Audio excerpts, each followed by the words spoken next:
نور دا وانه اپریشن والی سره بس وای زموږ د سکیورټي فورس دغه کامیابی ته څنګه ګوري؟ بسم الله الرحمن الرحیم. موږ همیشه د پاره د خپل سکیورټي فورس چې کوم دینو د غي په دې ډول باندې تعریف کوو چې غي همیشه د پاره د قوم د ملک د علاقې د پاره پرمختګ کړی دی چې څنګه د وانه اپریشن غي په کم انداز باندې وکړو. شپږ سو ماشومان چې کوم دینو په کومه طریقه باندې بچ کړو دوی ته شاباسي او سلوټ پیش کوم. زه د دغه آرمي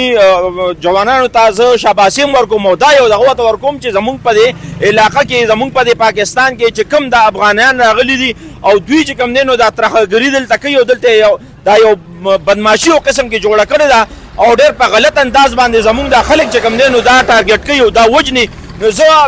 دغه لپاره چیف اف آرمی سټاف صاحب ته وایم چې تاسو په دې باندې مکمل طور باندې په پاکستان کې بندي وزو لګوي او دوی ته داسې قسم جواب ولا ورکړي چې دی عمر لا یاد ساتي لکه چې څنګه تاسو انډیا ته جواب ورکو. انډیا والم چې کوم دینو په خپل دغه باندې ستومانه کو چپم کو نو دغه شان په افغانستان باندې مټای کو کې او د دې خلکو چې کوم دینو دا جواب ولا ورکړي او په دې دغه باندې پیګه چې پاکستان افواج چې کوم دینو هغه چپ نه دی، هغه د خپل عوام او د خپل غریبو او د خپل کمزورو خلکو چې کوم دینو تاسو په هر ډول باندې کولی شي. خو موږ دا خلک د انډیا